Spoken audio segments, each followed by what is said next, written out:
Welcome, Soaring Sisters, to another episode. It's summer here in Australia. It's very sunny today, hence the sunglasses, and I'm looking directly into the sun at the moment. The question we're asking today is, would you move house for your gliding?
For at least 3 years now, I've been coming to this location to do my gliding.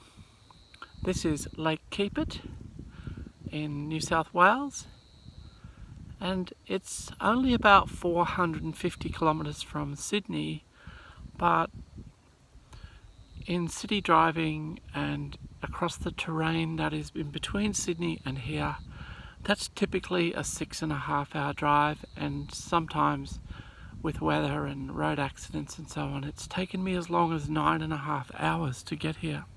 I long wished that I could live and work nearby, but as is the case often with small country towns, the job opportunities are much fewer than they are in the cities. And considering the considerable loss that I suffered financially several years ago, it's important to me that I look after my career and my income. COVID-19 is creating a really unique situation for many of us, and I decided that I would turn that into an opportunity. I know for some of you that's still not possible because my friends in the UK are presently in lockdown again. But for me, what I did was I decided that I would find an opportunity, and it took several months before the lockdown conditions changed and so forth, for me to be able to get a job where I could work from home in any location in the country.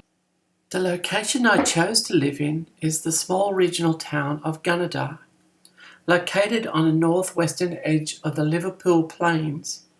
It's also home to my gliding club and one of the best gliding clubs in the whole of Australia.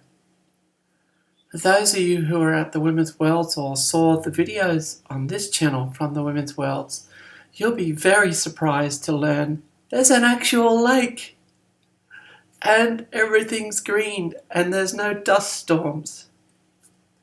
But it is a beautiful place, and I get to fly quite commonly over the top of my own house here in the small town of Gunnedah. I rent a lovely 3-bedroom home in probably the best street in Gunnedah.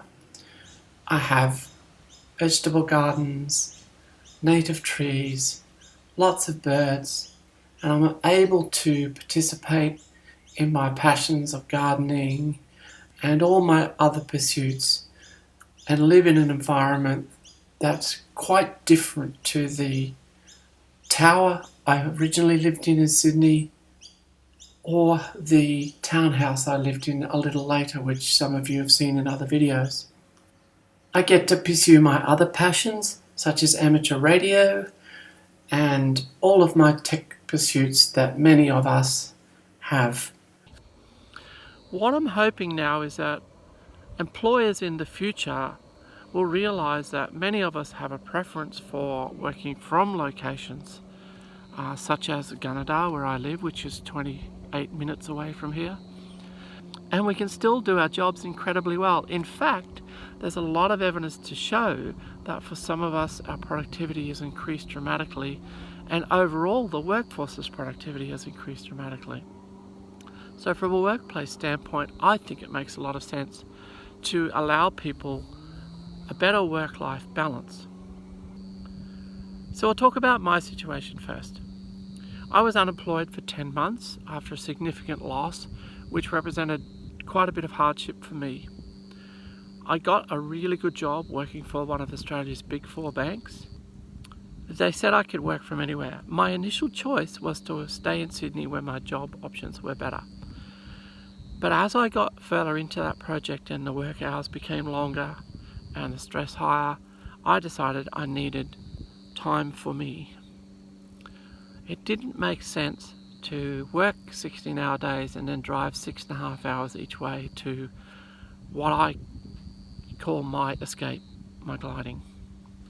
So that's when I decided that I would relocate. So what about you?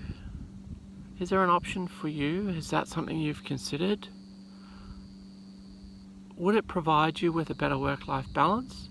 I'm lucky in the fact that I'm separated and so I don't have a partner to worry about. For some of you that might be an impact, but for me it wasn't.